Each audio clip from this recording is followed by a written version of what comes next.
All right, everybody, we're going to get started now. But before, we have a word from our great founder and the editor of the Global Strat View and the current executive officer at the National Press Club, Ms. Poonam Sharma. So good evening, everyone, and welcome to the National Press Club, the place where news happens.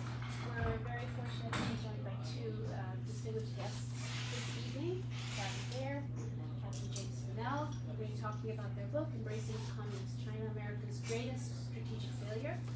And I have with me my colleague, Mr. Seung Kim, who will moderate the discussion. Just a few ground rules. If anybody has questions, please write them down on the cards legibly, and I will collect them and bring them here for discussion. With that, Also, with the no filming of the audiences, yeah. Audience members, out of the respect for the privacy. And if you have follow-up questions afterwards, you're more than welcome to come after the event to talk to our speakers. So, with that. Take it away, Sam. All right, thank you so much, Poonam, for the great introduction. Now, just get started. So today, as you can see, these two distinguished gentlemen have published a book called The Embracing Communist China, America's Greatest Strategic Failure. And as you can see, we'll be busting with a lot of great discussions today. But before that, I'd like to give our two distinguished gentlemen a chance to introduce themselves and what really drove them to write a book on such a timely place that we're in right now. So before that, just a brief head introduction of both of them. I've had the honor of working with Mr. Thayer indirectly for a number of years, but both Mr. Thayer and Captain James Fanell are both founding members of the Committee on Present Danger China, and both of them are great China experts that folks have been referring to for many, many years. So we're very, very honored to have them and host them at the National Press Club. And without further ado, please welcome Mr. Thayer and Captain James Fanell. Well, thank you, Seung. It's a great pleasure to be here and have the opportunity to talk about our book. So what I'd like to do is just briefly take 5 minutes to introduce the central question and central argument of the book and explain some reasons why we think it's particularly important, it's salient at this time. The central question of the book really explores the issue of how the People's Republic of China grew from, in 1990, about 0.6% of world gross domestic product to, in 2019, about 18%, 19% of world gross domestic product. That's a remarkable development in international politics. A spectacular growth, which is only echoed by the rise of Bismarck's Germany, and then Wilhelmine Germany, obviously, or Japan after the restoration of the empire in 1868. You had similarly spectacular growth. So we're living in a time in international politics where something quite remarkable has happened, and that's the rise of the People's Republic of China.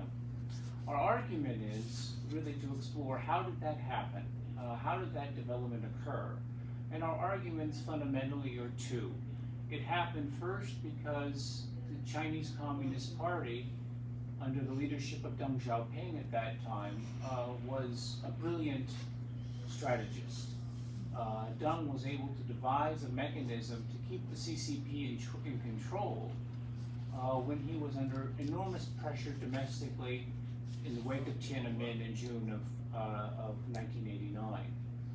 And what Deng decided to do was to execute the hide and bide strategy, which really comes to fore in 1992, where Deng's argument, his recognition is that he can reach out to American manufacturing, he can reach out to Wall Street, he can reach out to, in time, American investors to have them enter the market in the People's Republic of China. Manufacturing will shift from the US to China.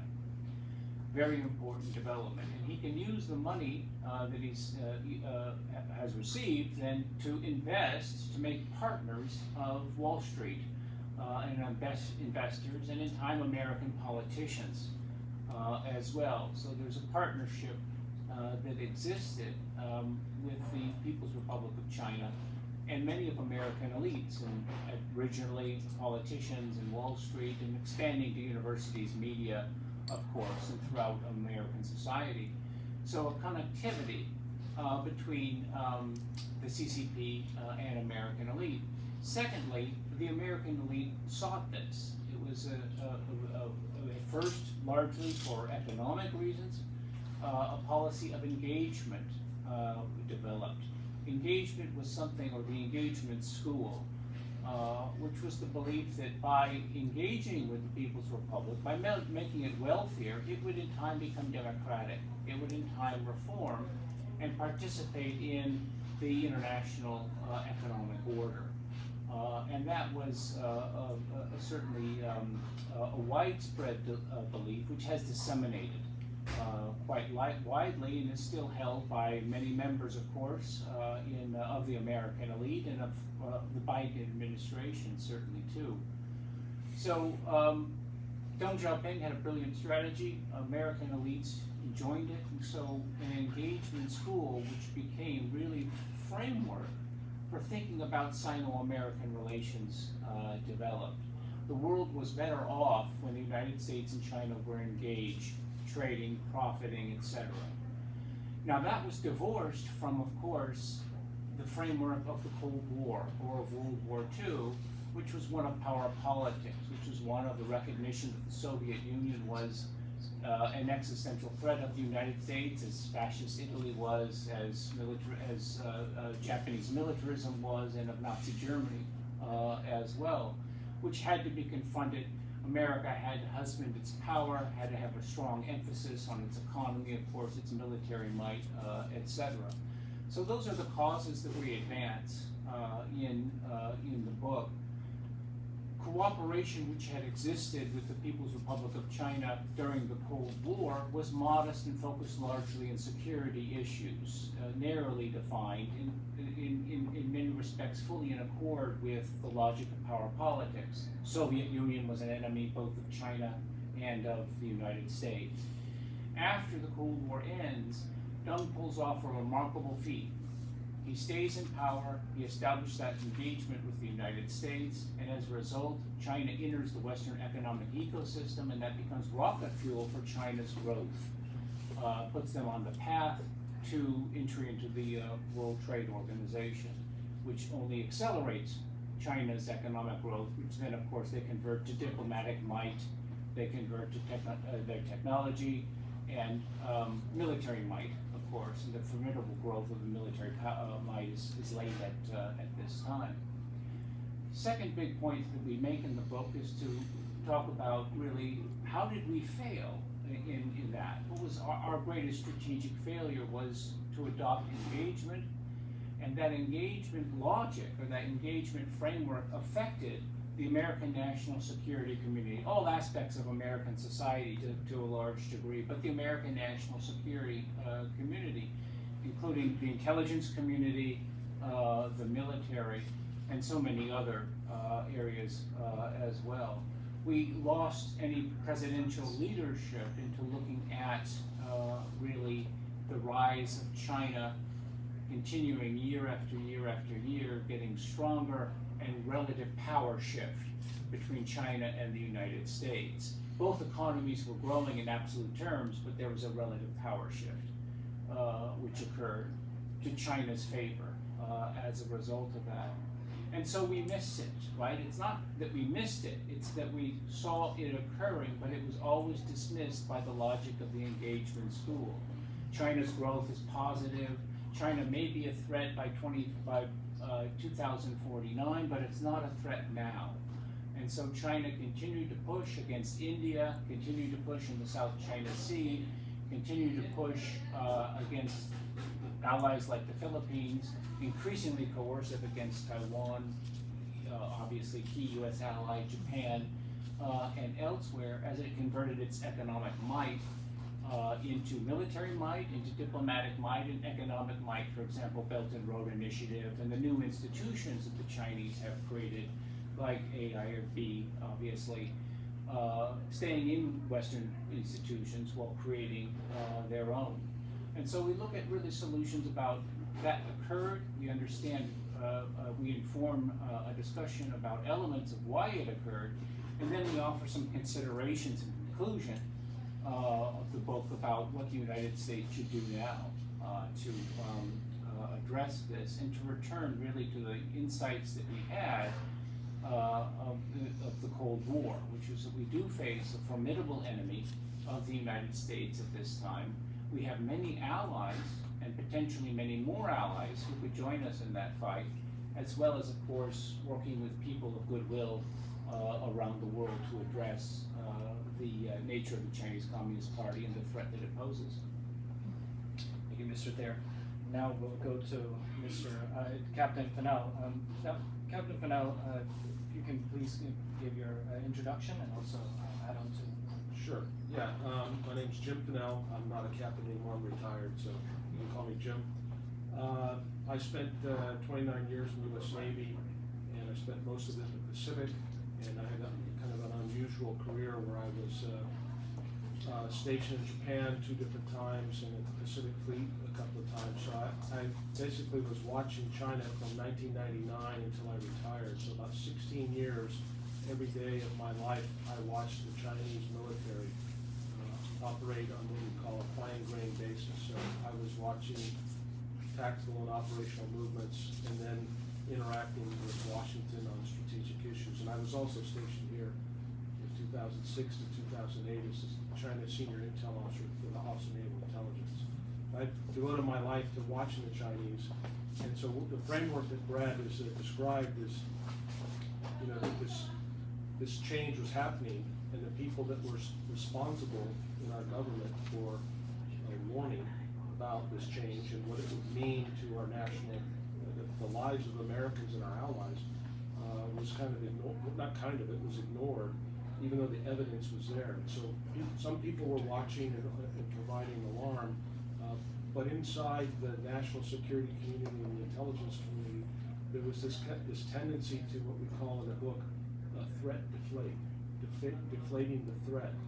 So we would watch the military modernization of the PLA, People's Liberation Army, over 25 years. I watched it on a daily basis, and yet no one seemed to recognize what this trend line meant.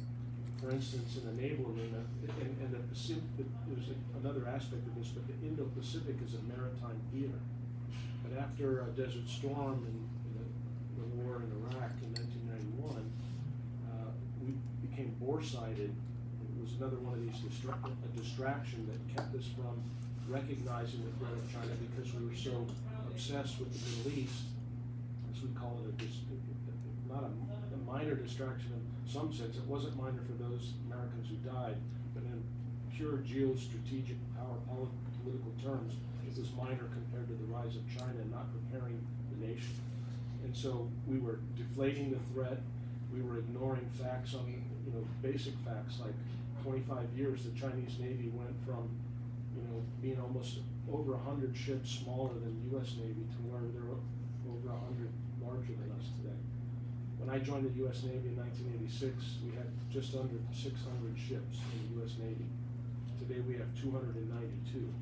And of those 292, 60 are resupply vessels. So we really only have 232 ships today, and about 100 of those are at sea.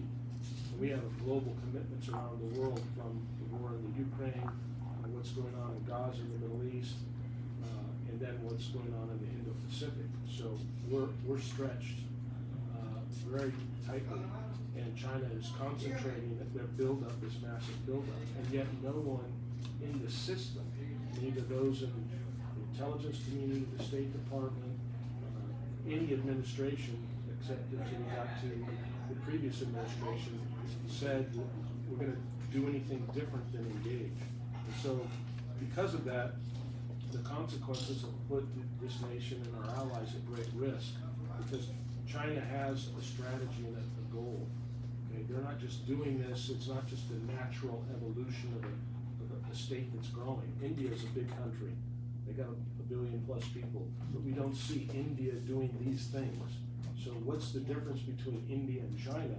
It's because China has a worldview that's based on not just the Communist Party, but primarily it's the Communist Party's view of Chinese history, this idea of the word Tin Sha, or all under heaven. And so they believe the party has adopted that, Xi particularly, has adopted that and used that as a tool to say, this is why we're going to create a global security order, a global governance. They talk a lot about global, there are 4 or 5 different global initiatives that they're working on. And they view that they will be returned to their natural place as the world's superpower, as it always had been before they were abused by the West in their 100 years of humiliation. And so now they've got the economic wherewithal. They've devoted a huge amount of resources to being able to have military power, which then allows them to be able to manipulate other forums like the international order that we have today, whether it's the World Health Organization or the United Nations or these other institutions that we all thought and were told for years that if we would engage with China, that they would become part of those international institutions and everything would, moderate, and there would be everybody's, all the rising tide floats all boats, right? So this is the kind of the lie that was spread out there during this 25, 30-year period. And now we're in a position where China's now saying, no, we're going to call the shots. And so the question is, what can we do about it?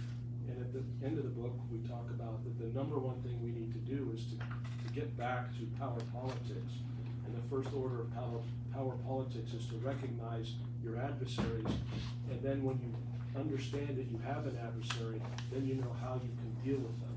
So one of the ways we have to deal with them is in kind of the same way that the Chinese have approached their strategy, which is comprehensive national power. We here in the States you hear the term whole of government, and we've talked about it, but we actually haven't ever implemented a whole of government approach towards China. And my fear is that for the first time in over 40 years, in 2017, we had an administration that came in and said, we're not just going to engage, we're going to consider China a strategic competitor. They didn't even say the word adversary, they just said competitor. And that was so shocking to this city, and to these institutions here, from the State Department and the Defense Department and the bureaucracy, the federal bureaucracy. I mean, really shocked them that happened. You go back and look and read those newspaper reports in 2017, and people like, what's going on? He's going to start World War III with China. But the reality is that was the first time since the PRC was officially stood up in 1949 that we had anyone in any Republican or Democrat administration say, hey, we need to check what's going on here, and we did. And now we're, unfortunately, with what happened last year and this announcement of this new era of intensive diplomacy that Jake Sullivan talked about in San Diego a month ago. What we saw last year is we had secretaries, well, first you had in May, CIA Director Burns go to Beijing on a covert mission. The next month you had Blinken go. Then you had Secretary Yellen, Secretary Raimondo, Henry Kissinger went one last time before he passed. And then you had the big summit in November in San Francisco. And we're now back to the pre-Trump era of engagement. And it was characterized during the Trump years as blind engagement. Before Secretary Pompeo made that statement, I would write and talk about unconstrained and unaccountable engagement. And that has put us in a position now where we're basically returning to a failed policy. And you have to ask yourself, if engagement was so good for 40 years, then how did we get to this position where Chinese economy is threatening us, Chinese military is threatening our interests? We have 100,000 people each year dead from opioid that are coming in from China. We have a million people in concentration camps. We have valid reports of organ harvesting. Our friends from India know about what China did on the border and killing Indian soldiers. So all of this is compounded into making it a very dangerous place now. Things are not calmer. Things are not better. They're worse and more tense. And balloons are flying over our country again. Just came in a few minutes ago. So we're in a much more dangerous place. And what's different today is that has the capacity to really do something that maybe they didn't have 40 years ago. And that's what makes us much more challenging. Excuse me. Thank you so much, gentlemen, for the elaborate, excuse me, the explanation that we've heard today. Now, I think we're going to move on to a bit of a discussion here, but just a reminder for everybody, if you have your phones, please silence them if you can. So with that, let me just go over to our question. I'm sure my colleague will also engage with her questions as well. But one clear thing that we've heard from both of you today is that our usual way of engaging with China cannot continue. I think that's the bottom line here. You've also both talked about how members of the administration, frankly, and every administration hasn't really done enough to counter China. But particularly with this administration, we see, for example, Secretary Yellen saying that we need a dialogue, as you pointed out here in your book, with China. Do you think there is an attempt to go back to the status quo? And if that's indeed dangerous or a problem, why is it so? I'm sure a lot of our viewers may be wondering, if it is indeed a problem, what's really the solution from here? Is it war? Is it just completely cutting off our relations with them? What would be the logical thing to do? I think that's the question that a lot of people out there are wondering, whether it's in the Obama, Trump, or the Biden era right now. Well, engagement can continue, but it should not continue. And we're at a situation now where China's growth and increasing aggressiveness is at a point where if elements are not taken, that we're going to move from a period of intense security competition in every venue, in the political venue, diplomatic venue, obviously economic competition, technological, etc., into conceivably kinetic war. So our strong argument is engagement must not continue. We must stop fueling China's economy and propping up thereby the Chinese Communist Party, and rather return to a period of, if you will, necessary recognition of what America's interests are in international politics and pursuing them, I think, with a clarity. And that clarity compels us to realize that the first rule of strategy is do not fund your enemy. And if you continue to fund your enemy, you're going to find out that you're jeopardizing the security of your allies, security of partners, the security of the American homeland, and of course, the U.S. as clearly as a whole. Just briefly, you mentioned status quo, and we talk a lot about that term in the Taiwan Strait relationship. And just look at the status quo over the last 40 years. Look at how much it's changed. It's been completely modernized. I'll give you one example. In the Taiwan Strait, there's a center line between China and Taiwan. And that center line from 1954, when it was kind of officially announced that this would be the center line and the aircraft from each side would not fly across it, from 1954 to 2020, PLA aircraft only crossed that center line 4 times in almost 60 years. And since 2020, the Chinese are crossing that center line sometimes 100 times in a day. They've been over the last 2-3 months sending balloons across the strait, across the center line, and across Taiwan. And Taiwan hasn't shot anything down. They've been very restrained. But the status quo has changed only by one side.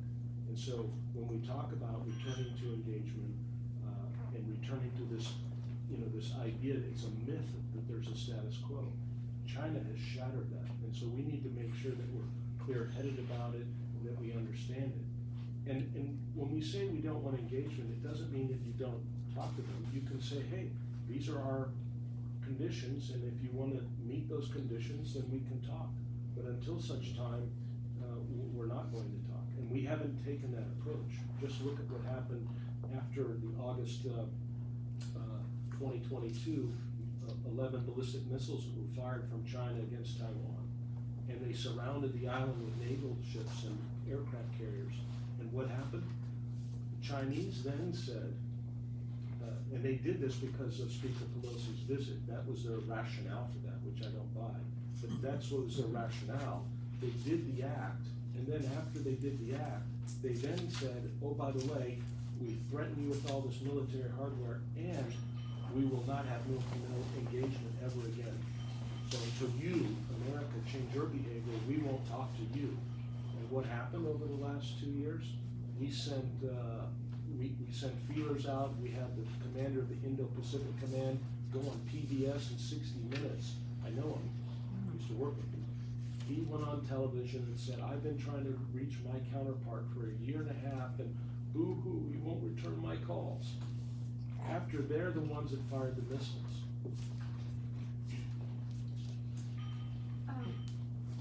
You mentioned about India and China and the troubles that India has with China at the border. And whenever I've spoken to Indian officials about Indo-Pacific strategy, I mean, Europe has one, Canada has one, the United States has one. Indian officials always say that, like, everybody else is like years behind India when it comes to dealing with or knowing the dangers of China. And just in the last year alone, you've seen increased engagement by the U.S. with the Southern Pacific Islands, places where China's made inroads and basically taken over economies of these smaller island states. But U.S. engagement seems to be an afterthought. Do you think it's too little, too late? With India or in the region? In the region. Well, in my opinion, it's exactly right. We have great failures in understanding our allies and engaging with them. There was the Quadrilateral Defense Initiative that came up, originally created in 2007, that basically was dormant for 10 years until 2017. And when the Quad got revitalized, I was on the 7th Fleet staff from 2008 to 10 in Japan on the USS Blue Ridge. And during that time, I made one trip with my boss, the commander of the 7th Fleet, to Delhi, and we had staff talks with our Indian Navy counterparts. And one time in 2 years, that was in 08 to 10. Then fast forward to 2017, and I have colleagues that were still in the U.S. Pacific Fleet headquarters. It used to be 7th Fleet in Japan was the relationship with India, the Indian Navy. But by the time 2017 rolls around, we've elevated it because that administration understood what you just asked, and they put the relationship with the Pacific Fleet headquarters in Honolulu. And instead of doing it every 2 years, my colleagues were saying that they were making 6 or 7 visits out to India in a year. And we were doing things like the exercise Malabar, where we actually had our aircraft carriers working with Indian aircraft carriers, Australian warships, and Japanese helicopter carriers. That's all since faded since 2017. The next question that I think a lot of our viewers may be wondering is the status of the BRI, right? How, in a sense, the Chinese Communist Party has weaponized the BRI system, and we've seen it extend all the way to Europe, Latin America, multiple countries within Africa and Asia. So I know, Mr. Thayer, you've talked extensively in the past about the dangers of the BRI and everything that's associated with it. If you can maybe touch upon that. Well, sure, absolutely. That's the Belt and Road Initiative, or BRI, of course, is China's tool to gain economic influence, to facilitate trade, investment, and economic influence with countries around the world. Of course, the BRI also has a strategic component because the economic and the strategic go hand in glove. And so that strategic component is to advance the CCP's interests in countries worldwide. So it's a mechanism which both is an economic component as well as a political component, and it is one which is particularly pernicious because of the exploitation, of course, which comes with much of Chinese economic engagement with the rest of the world, and a malign political influence which is associated with that. For example, our colleague Cleo Pascal has looked at the Solomon Islands and looked at how certain individuals in Solomon Island leaderships are benefiting from trade with the People's Republic of China, but the Solomon Islanders are not. And I always recall a very telling and salient agreement that, or recognition of Guy Scott, a Zambian politician, in an interview he gave with The Guardian in 2006, where he said, we've had bad people before in Zambia. The whites were bad, the Indians were worse, but the Chinese are worst of all, right? So in terms of exploitation, of economic exploitation as well as political exploitation, the BRI should be seen in that light. We have some questions from the audience, and one, like you touched upon a little bit. What advice would you give to India? How can they engage with China, given that they're neighbors? Is the Quad a viable strategy? And I just want to add that the Quad has now sort of taken a back seat. You know, with the U.S. has stepped up its engagement with China, and I mean there isn't even likely to be a Quad summit until 2025 at this rate. Yeah, for me, it's disheartening because when we share a common enemy, and India is right there on the front lines, and so I think what happened, at least in my opinion, was up until the last skirmish. It was in 2020, I believe, and those people were bludgeoned to death. The soldiers, Indian soldiers, with clubs with barbed wire wrapped around the clubs. Brutal murder. When that happened, I think it really had an effect in Delhi, and it organized the focus. And immediately, Indian people started in the government, okay, we're going to ban these Chinese applications, TikTok and other things. So they took immediate action to start decoupling. That's something that we recommend, is that we should have already decoupled years ago and started this. It's going to hurt. It's not easy. I mean, I had cancer 30 years ago. I had a tumor inside my abdomen, and I did chemotherapy for 4 months, and then I had to still have a 10-hour surgery to remove the tumor. Okay, it's going to hurt to decouple from China. That's a fact. But guess what? When the tumor's out, you get to live another 30 or so years. If you don't remove the tumor, you're going to die. And so that's I hate to be that. I'm a Navy sailor, so I'll be raw so you can really appreciate that. But in terms of the Quad, you're right, it has gone back.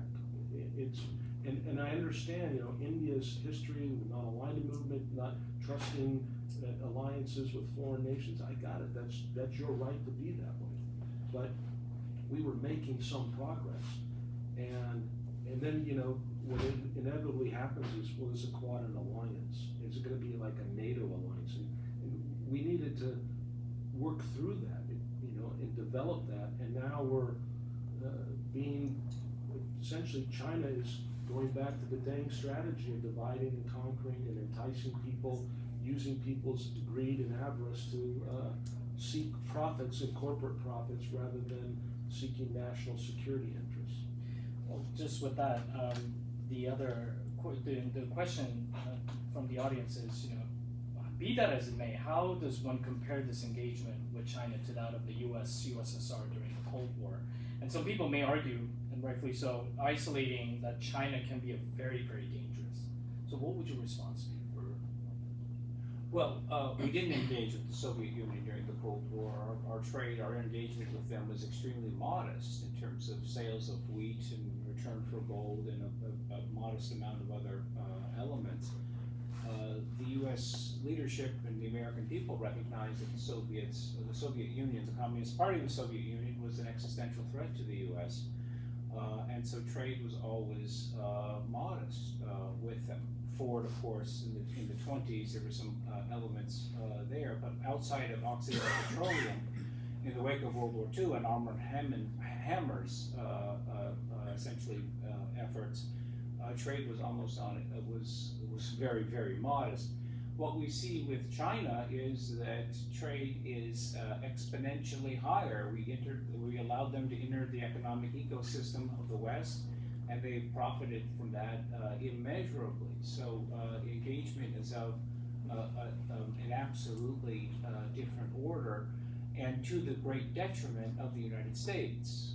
And that is that, of course, that China has grown and our power has waned as a consequence of it.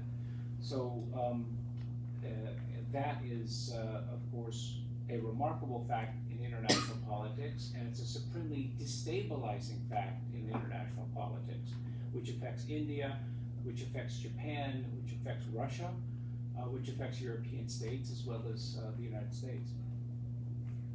We have another question from the audience.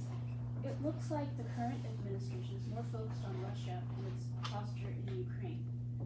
That itself seems to have drained our resources a lot. How do you see us being able to take on China's might in the next decade, given our situation in Europe? Well, first of all, No, please, yeah, first of all, I'd say is, it is, that statement, the front end of that is true. We are obsessed now with what's going on in the Ukraine, and I don't, there's valid reasons for that, but it is having an impact. And we have to ask ourselves, if we didn't deter Putin from taking that action after he had taken Crimea in 2014, so, 8 years later, he's expanding on what he had already done, and we didn't recognize that and deter that. We didn't deter activities in Gaza, and we see on the ground, and we're watching the television every night, and we're seeing death and destruction. Somebody in Washington should be saying to themselves, we didn't deter this, we didn't deter that, and we have this hot spot here where the Chinese are circling around like a shark around a chicken that, with its head cut off, thrown in the water, so it's chumming the water. It's getting dangerous there. You'd think somebody'd say, if I walk up to that wall and I bash my head into the wall one time, you'd say, okay, that's what's wrong with you. If I did it a second time, you'd say, this guy's got a real problem. And it seems that's where we're at right now, is we didn't deter aggression in the Ukraine, we did deter aggression in the Middle East, and now we're at a new point where aggression is right on our doorstep and we're not taking the actions necessary. The challenge of your question is, in terms of conventional power, you can't just flip a light switch and build a navy. So we're behind in that area. China, we just saw a report here in the last year from the Office of Naval Intelligence, a slide that was leaked out that talked about Chinese shipbuilding capacity, 232 times greater than the United States.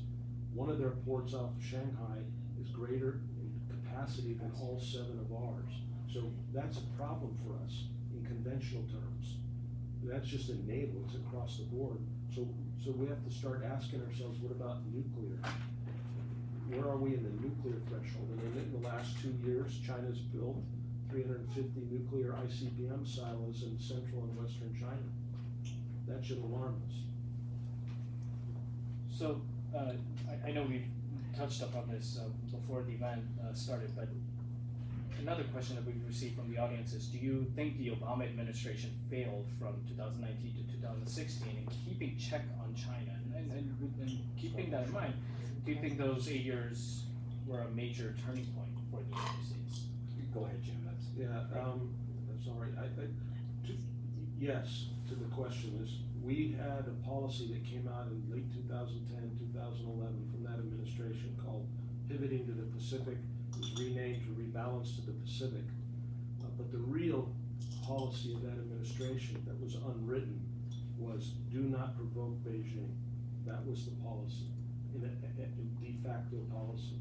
And we can just give one prime example, is in 2012 at Scarborough Shoal in the South China Sea. You had the Filipinos, historic fishing grounds for small, very small fishing boats, not industrial commercial fishing, subsistence fishing. And the Chinese were found to be in the shoal, and they were caught stealing the resources of the Republic of the Philippines inside their exclusive economic zone, which is a violation of the UNCLOS. And the Filipinos had just gotten an old U.S. Coast Guard cutter that we had given to the Filipinos, and they had no weapons, but they had painted it up, and they sent that ship out to Scarborough Shoal to look for what the Chinese were doing, and they saw them, and they basically put it on television. And the Chinese, within a week, had surrounded that shoal with 11 ships from what they called the Dragons, the Coastal Coast Guard and other things, Bureau of Fisheries. And that turned into a standoff for two plus months. And the United States was supposed to support our treaty ally and help resolve this. And at the end of the day, on June 15th, 2012, the possession of Scarborough Shoal was transferred de facto to the People's Republic of China. And they captured and took territory from the treaty ally through intimidation. This is what they called later on, the Chinese, even in their own literature, called it the Scarborough Shoal model of how you can intimidate other nations to basically give up their sovereignty to geographic territory. It's really, that sent a shockwave through the region because our allies said, oh, holy cow, the United States didn't say or do anything. And so they started to wonder, and then within the next 2013 through 2015, they built 7 artificial islands in the Spratlys. 3 of those islands have 10,000-foot runways and are physically the same size as Pearl Harbor. But if you lived in this town, you never heard or read anybody writing about, hey, and that, if you go back and look at the news from 2013 to 2015, nobody was writing about China's building 3 Pearl Harbors in the South China Sea, but they did. And then Xi came to this town with Obama and promised Obama, I won't militarize them. But they're fully militarized today, flying fighters and bombers, surface-to-air missiles, anti-ship cruise missiles, all are there, down there. It have completely changed the status quo in the South China Sea. Well, we talked about the Indo-Pacific strategy a little bit earlier and how every region has its own. But there seems to be, so the Japanese ambassador who was here at the National Press Club last year ahead of the G7 summit, he said one of the outcomes he was hoping for is that everybody's on the same page when it comes to China. But that hasn't happened.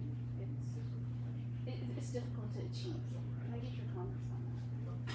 Well, it hasn't happened indeed, and in part because there hasn't been the leadership necessary from this administration on that front.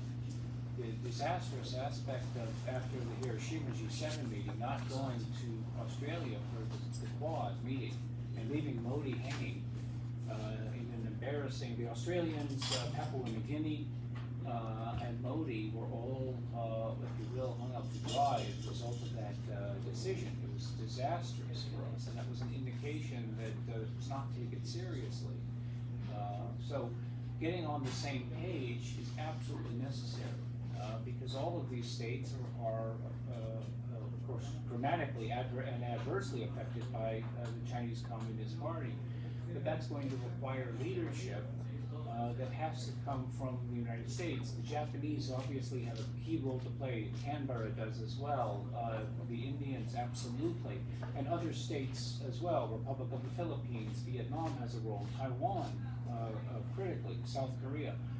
But it's going to require ultimately these individuals look to the United States. Historically, alliances need a manager. There has to be somebody to come together and pay the costs to bring it together and sustain it, and that's the United States, and it has not been done. And if alliances don't have a manager, they fragment. They're going to essentially, they may break apart, and that allows, of course, the CCP to play off individuals against one another, keeping in mind Napoleon's admonition that he always wanted to wage war against coalitions, because you could always put them at 6s and 7s against one another, right? We need unity, and that has to come from the United States. We don't have it. So with that, I'd like to just bring back India into the picture. India seems to be one of the major last frontiers for all these other countries to sort of unite together. Now, one of the conversations that we constantly have with officials or members who we're dealing with, policymakers, is that, you know, we would like, the United States needs to be the good alternative, but we have been a failure for the past few years. I would even say the past 2 decades. Can you touch upon the importance of India's role, at least in the Asian frontier, what they can do to help sort of either wake us up? I guess the other essential question that I think a lot of our audience may be wondering is what can India do also in the midst of all this mess that we're in? Because it does seem like the United States, at least for the time being, will not do the right thing in terms of fighting back against the threats that are coming from China. And obviously India, being its direct neighbor, has a lot more of a firm concerns. What can India do? Well, I think what Brad just said was that India needs to, if there's not going to be a leader, they can fill that role to some degree, and they have. But I think we should give them credit for the things that they've done in terms of trying to keep out Chinese technology, trying to get their economic house in order, strengthen their independence so they're not dependent upon Chinese workers or companies that they're beholden to. They have great, they still have growth to do in terms of the military realm, but again, there is another place where they could take a filling role. I mean, the Indian Navy has come out, passed through the Strait of Malacca and into the South China Sea. So I think that's another area that they can move into.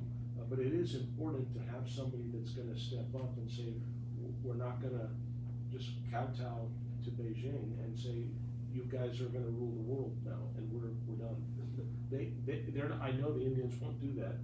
Instinctively, they're not going to do that. So by culture and their history, I believe they will step up. And I think other nations may tend to, if they're going to step up, that may move that center from, you know, the Western Pacific, the first island chain, more into the Indian Ocean arena. Do we also give in India, particularly the Modi administration right now, a reason not to trust us in that case, particularly this administration?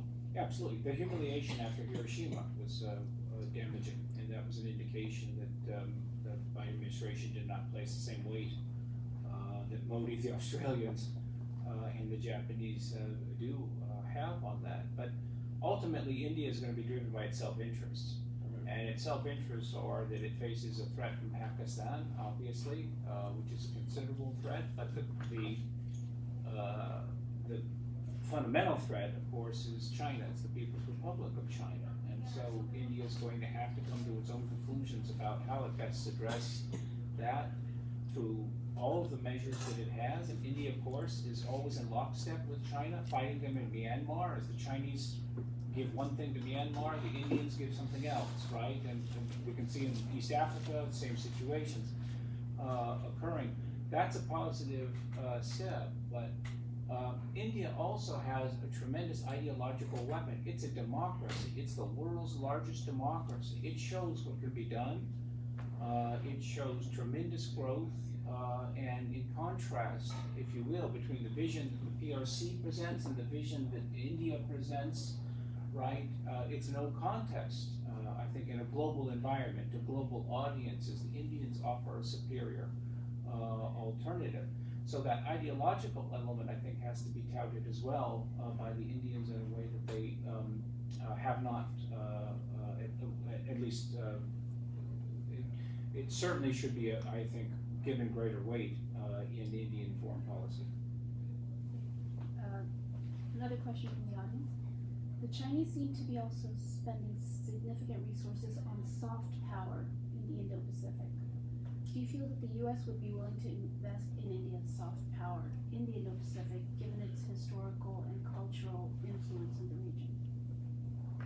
Absolutely, we should, and that China is taking those measures, but it's rather curious that major democracies, so India and the United States, seem to be on the back foot on this issue, when they should be leaning forward and drawing the contrast between the People's Republic of China, which by definition is defined by exploitation of people and the environment, whether that's in Xinjiang or in Tibet, or whether that's the gross human rights abuses that you find in the People's Republic, versus Japan, Australia, India, and the United States. So a much greater weight should be given to the elements of what we could conceivably what we call soft power, to ensure that the model that Beijing is attempting to advance is seen to be the lie that it is.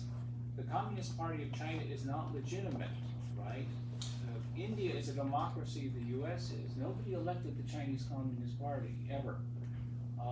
And so they rule a great civilization, they rule a great people, absolutely illegitimacy. So these types of arguments, these types of perhaps coalitions of people coming together to try the CCP in absentia, right, for gross human rights abuses that have occurred, are all measures that should be taken, and so many more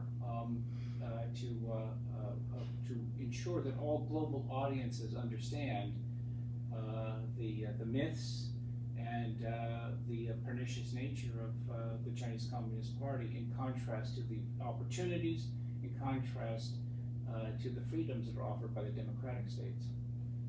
I wanted to just touch upon China's current human rights situation. Now, we have in this country, at least for now, a tendency to not listen to those who warn us about the threats. We have folks, as you've mentioned before, folks from the Uyghur region all the way to Tibetans, and now we have Southern Mongolians, and particularly, if all of you may not aware of it, in Southern Mongolia there is a cultural and language genocide going on, and they actually took the time to come and warn us about the implications of what may happen even in the far future to us if the CCP gets gets its way. Now, if you can, I know that both of you also have touched upon significantly on the human rights front, but if you can maybe elaborate more on the importance of looking at and really studying the current human rights situations in China and how that model can be exported around the world. Well, that's not my area of expertise, but I would say that there is obviously the issue of human rights has been kind of taken off the table. We don't talk about it much anymore. I mean, certain elements, as you mentioned, have brought it in their area where they're being affected, but as a national policy or a national way of dealing with Beijing, we talked about, what does engagement look like? We say we don't want engagement. Obviously, there's some kind of formal communications between two nation states of that size. So if we're going to deal with Beijing and the Chinese Communist Party in any way, shape, or form, that issue should be front and center. To say, hey, we can't work with you on anything until you stop murdering people. And then when you stop murdering people, then we can get around to these other issues. That's how we should be, if we want to call that engagement. I think you just underscored that so much needs to be done in that area, and it's logical, and it's again, alliances need managers, so there has to be somebody. If it's not going to be the U.S., it could be Modi, it could be or other actors who draw up that sharp contrast, which existed as well during the Cold War between the vision of the future that China offers and the vision of the future that the democratic states offer. And when those two elements are compared, of course, the overwhelmingly global audiences are going to support the democratic states for the futures, for the opportunities that they provide. And we must not allow China to do what it is doing through its propaganda cleverly to try to seize that future, to show that it is, or to purportedly the wave of the future, whether it's in space exploration or lunar planetary exploration or in space or other avenues. This is a no-brainer for India, Japan, Australia, and the United States. Without question, the human rights records of all of those countries can be put up against China. And there is no question about which category of states respects the rights of individuals versus those that are committing genocide, versus those who are crushing people, whether that's in Xinjiang or Tibet or Manchuria as well. There's pressure on the Manchurians. And that needs to be talked about. The vision, the democratic states offer a better future, they're better allies, and they offer essentially a far superior alternative to the vision that CCP does. Well, we also have a question regarding the BRICS summit. Now China is still, despite everything that's been talked about, China is teaming up with Russia and India along with a slew of other nations in terms of their Shanghai Cooperation Organization, BRICS, and with all this in mind, how do you think the U.S.-India alliance stands out? Is there a conflict of interest, particularly, or can we? Is there something that we need to reconsider, or can we? Is India still is India the frontier that we should be supporting despite all these factors? Absolutely, we should be supporting India despite those factors, and so it's logical from India's point of view, of course, to consider, well, the United States is a very powerful state, a democracy, ideological reasons to align, and of course the threat that we face from China, but we also want to ensure that we have options. And so we have good relations with Russia, we have good relations with many other states, and so we're going to pursue those. So that's essentially Realpolitik 101. All of us understand that.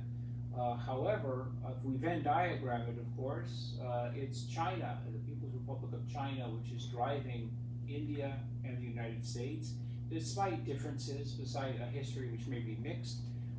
If you look at the since Indian independence, but nonetheless, that is driving it, and that is reinforced by that ideological similarity, that they are both democratic states that have so much in common, and they face an adversary which is formidable and odious in every respect. But I would just add, I agree with everything you said.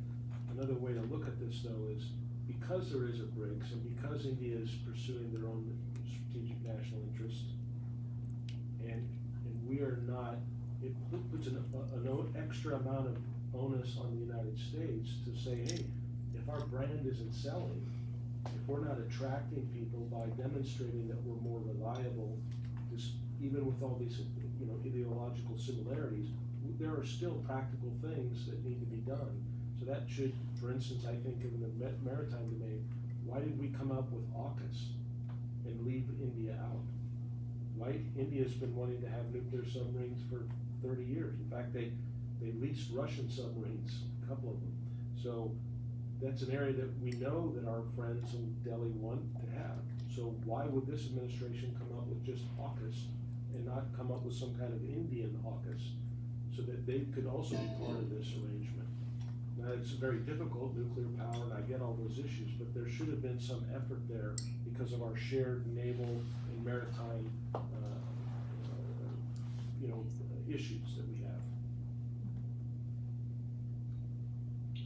So before we wrap up, I think it's also important to ask both of you is that some of the questions that we got were from the audience who have actually researched some of your works, and they're asking, well, is this, when all of this trouble is in front of us, is there really a hope for our the survival of our democracy, or even is there any hope for the U.S. to really essentially do the right thing in the future? Because at this point, quite honestly, it looks extremely bleak. So what would your response be to those folks who are wondering? Absolutely, there's hope. This is the 21st century could be a century of the success of freedom and the success of democracy in a way that the 20th century was, despite the terrible struggles between tyranny and different forms of oppression and freedom, which ultimately were decided in favor of course, of the opportunity and of respect for human rights, with the U.S. victory in the Cold War and defeat of the Soviet Union. The 21st century can be defined similarly. India and the United States can work together to accomplish great things in the 21st century. And there is no reason, as well as Japan and other democratic, Australia, New Zealand are other democratic allies. It's that which offers the best future for stability in international politics, for human rights, advancing and sustaining human rights in international politics, and for protecting people around the world, in contrast to the tyrannical vision which is offered by the CCP. So there's every reason to hope. Look, the CCP is illegitimate. They know they are. They're on their back foot. Xi Jinping has difficulty staying in power. Obviously, the CCP has difficulty continuing to stay in power, to oppressing the Chinese people. There are many things that we can do as a global community to tell the CCP they're not part of international society and they're going to be ejected from it. And until they change their behavior and evacuate from power. So all of those are great reason for hope, but what we need is leadership, and we need to essentially have a focus which is provided, agreed to, a strategy, if you will, to accomplish this, and then work, if you will, as a global community to bring it about.